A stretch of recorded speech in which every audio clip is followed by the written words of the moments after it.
I am Gayathri and welcome back to my channel food is paradise. അപ്പോൾ ഇന്ന് നമുക്ക് വളരെ എളുപ്പത്തിൽ തയ്യാറാക്കാൻ പറ്റുന്ന ഒരു ബ്രൊക്കോളി കട്ട്ലറ്റ് ഉണ്ടാക്കിയാലോ. ഇതിന് വേണ്ടിയിട്ട് ഞാനൊരു ഉരുളക്കിഴങ്ങും കുറച്ച് ബ്രൊക്കോളിയും കൂടെ കുക്കറിനകത്തിട്ട് വേവിക്കാൻ വെക്കുന്നുണ്ട്. ഞാനിത് ഒരുമിച്ച് തന്നെയാണ് വെക്കുന്നത്. ഇത് ഹൈ ഫ്ലെയിമിൽ ഒരു വിസിൽ, പിന്നെ നമ്മൾ പ്രഷർ പോകുന്നവരെ വെയിറ്റ് ചെയ്തിട്ട് പ്രഷർ കംപ്ലീറ്റ് ആയിട്ട് പോയതിന് ശേഷം മാത്രം കുക്കർ ഓപ്പൺ ചെയ്തിട്ട് ഇതിൽ വെള്ളം കളഞ്ഞിട്ട് നമുക്ക് ബ്രൊക്കോളി ഒന്ന് ചെറുതായിട്ട് ചോപ്പ് ചെയ്ത് എടുക്കാം. പൊട്ടറ്റോ സ്മാഷ് ചെയ്ത് എടുത്തിട്ട് വരാം. ഇനിയും നമുക്ക് ഒരു പാനിലേക്ക് കുറച്ച് ബ്രെഡ് ക്രംസ് ഇട്ട് കൊടുത്ത് ഇത് ചെറുതായിട്ടൊന്ന് റോസ്റ്റ് ചെയ്തെടുക്കാം. ഇത് ഒത്തിരി മൂത്ത് പോകുന്ന പോലെ ഒന്ന് റോസ്റ്റ് ചെയ്യേണ്ട, ചെറുതായിട്ടൊന്ന് റോസ്റ്റ് ചെയ്ത് കൊടുത്താൽ മതി. അപ്പോഴാണ് ഈ കോട്ടിങ് വന്നിട്ട് നമുക്ക് നന്നായിട്ട് കിട്ടത്തുള്ളൂ. പിന്നെ ഞാൻ ബ്രൊക്കോളി നമ്മൾ കുക്ക് ചെയ്യുന്നതിന് മുമ്പ് മഞ്ഞൾപ്പൊടി ഇട്ട വെള്ളത്തിൽ, ചൂടുവെള്ളത്തിൽ വെച്ചിട്ടുണ്ടായിരുന്നു കുറച്ച് നേരത്തേക്ക്. അതിനകത്ത് പുഴു ചെറിയ പ്രാണികളോ ഒക്കെ ഉണ്ടെങ്കിൽ പോകാൻ വേണ്ടിയിട്ട്. നമുക്കിനി ഒരു പാനിലേക്ക് കുറച്ച് എണ്ണ ഒഴിക്കാം. എന്നിട്ട് കുറച്ച് ഇഞ്ചിയും വെളുത്തുള്ളിയും ചോപ്പ് ചെയ്തത് അതിലേക്ക് ചേർത്ത് കൊടുക്കാം. ഞാൻ ഇവിടെ സൺഫ്ലവർ ഓയിലാണ് യൂസ് ചെയ്യുന്നത്.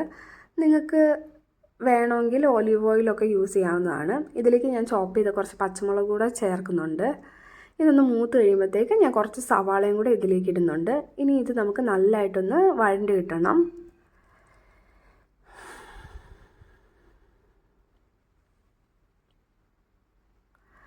ഇപ്പോൾ ഈ സവാളയുടെ കളർ മാറാൻ തുടങ്ങിയിട്ടുണ്ട്. ഞാൻ ഇതിലേക്ക് കുറച്ച് ഉപ്പിടുന്നുണ്ട്. ഞാൻ നമ്മുടെ പാറ്റിക്ക് ആവശ്യമായിട്ടുള്ള ഉപ്പും കൂടെ ഇപ്പോഴേ ഇതിനകത്ത് ഇടുന്നുണ്ട്. ഇനി നമുക്ക് ഇതിലേക്ക് ആവശ്യത്തിനുള്ള പൊടികൾ ചേർത്ത് കൊടുക്കാം. മഞ്ഞൾപ്പൊടി, പിന്നെ കുറച്ച് മുളക് പൊടി, ഞാൻ ഇവിടെ കാശ്മീരി മുളക് പൊടിയാണ് ചേർക്കുന്നത്. പിന്നെ കുരുമുളക് പൊടി, പിന്നെ ഗരം മസാല. ഇപ്പോൾ കുട്ടികളൊക്കെ ഉള്ള വീട്ടിലാണെങ്കിൽ ഇത്രയും അധികം കുരുമുളക് പൊടിയും ഗരം മസാലയും ചേർക്കേണ്ട കാര്യമില്ല. ഞാനിവിടെ കുറച്ച് അധികം കുരുമുളക് പൊടിയും ഗരം മസാലയും ചേർക്കുന്നുണ്ട്. കാരണം ഞങ്ങളിവിടെ നല്ലപോലെ എരിവ് കൂട്ടുന്നവരാണ്. അതുകൊണ്ടാണ് ഞാൻ ഇത്രയും അധികം ചേർത്ത് കൊടുക്കുന്നത്. ഇനി നമുക്കിത് നല്ലപോലെ ഒന്ന് മിക്സ് ചെയ്യാം. പൊടികളുടെയൊക്കെ പച്ചമണം മാറിയിട്ട് അത് നല്ല ഒരു ഫ്ലേവർ വരാൻ തുടങ്ങണം, റോസ്റ്റായിട്ടുള്ള. ഇപ്പോൾ ഇത് മൂത്തിട്ടുണ്ട്. ഇനി നമുക്ക് ഇതിലേക്ക് നമ്മൾ നേരത്തെ ചോപ്പ് ചെയ്ത് വെച്ചിരുന്ന ബ്രൊക്കോളി ഇട്ട് കൊടുക്കാം. ഇനി ഇത് നല്ലതായിട്ട് നമുക്കൊന്ന് മിക്സ് ചെയ്ത് കൊടുക്കാം. എന്നിട്ട് നമുക്ക് ഇതിനകത്തേക്ക് നമ്മൾ സ്മാഷ് ചെയ്ത് വെച്ച ബോയിൽഡ് പൊട്ടറ്റോയും കൂടെ ഇട്ടിട്ട് അതും കൂടെ നല്ലപോലെ ഒന്ന് മിക്സ് ചെയ്ത് കൊടുക്കാം.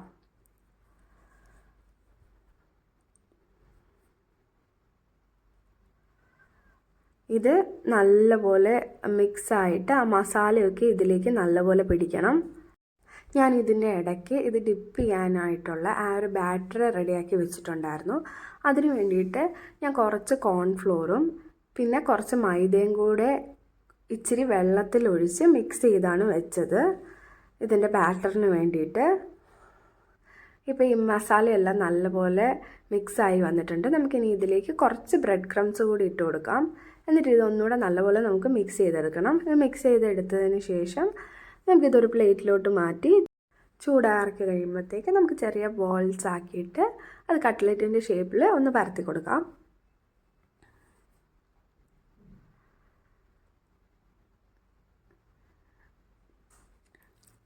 ഞാനൊരു പ്ലേറ്റിലോട്ട് മാറ്റിയിട്ടുണ്ട്. ഇനി നമുക്കിത് ചെറിയ ചെറിയ ബോൾസ് ആയിട്ട് ഉരുട്ടിയെടുക്കാം.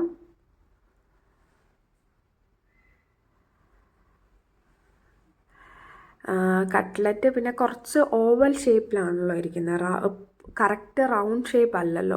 അപ്പോൾ ഞാനിത് ഉരുട്ടിക്കഴിഞ്ഞ് ഒന്നിതൊന്ന് പരത്തി കൊടുത്തിട്ട് പിന്നെ ഞാനിതൊരു ചെറിയ ഓവൽ ഷേപ്പിലാക്കി എടുക്കുന്നുണ്ട്.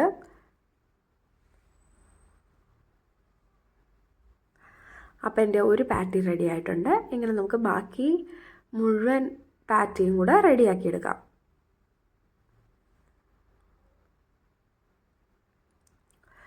ഞാൻ അടുത്തത് ഇതുപോലെ തന്നെ എടുത്ത് ബോളാക്കി പിന്നെ അതിനെ ഒന്ന് പരത്തിയിട്ട് പിന്നെ അതും ഓവൽ ഷേപ്പിലാക്കി കൊടുക്കുന്നുണ്ട്.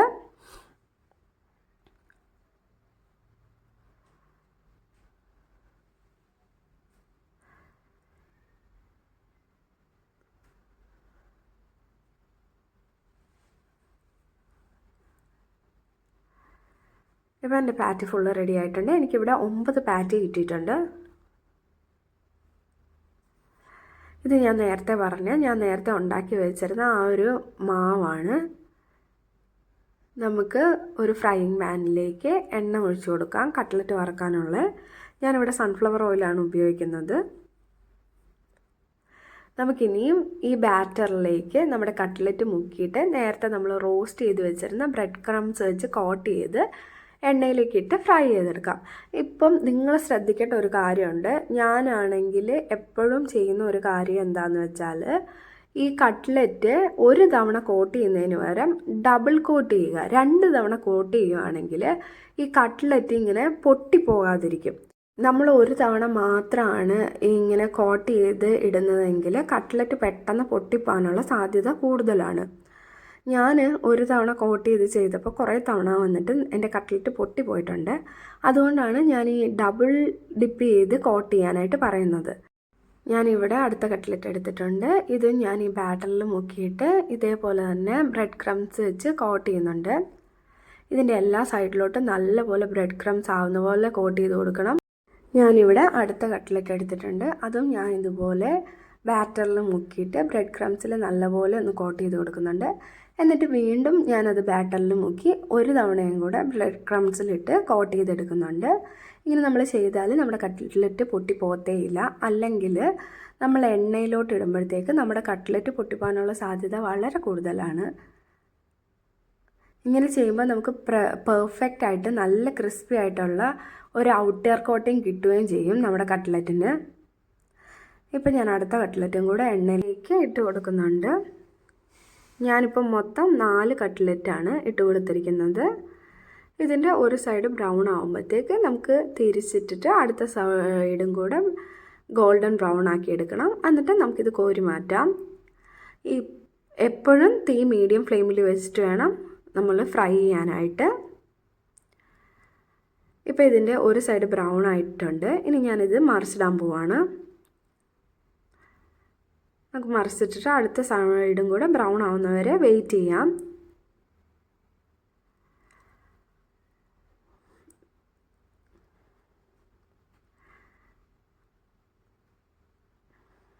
ഇപ്പം നമ്മുടെ കട്ട്ലറ്റ് ഫുള്ള് 2 സൈഡും ബ്രൗൺ ആയി കിട്ടിയിട്ടുണ്ട്. ഇത്രയേ ഉള്ളൂ പരിപാടി. വളരെ ഈസിയാണ് കട്ട്ലറ്റ് ഉണ്ടാക്കി നോക്കാൻ. അപ്പോൾ എല്ലാവരും ഇത് ട്രൈ ചെയ്ത് നോക്കണം. പിന്നെ നിങ്ങൾക്ക് വീഡിയോ ഇഷ്ടപ്പെടുകയാണെങ്കിൽ ഷെയർ ചെയ്യുകയും ലൈക്ക് ചെയ്യുകയും സബ്സ്ക്രൈബ് ചെയ്യുകയും കൂടെ ചെയ്യണം. Thanks for watching. ബൈ.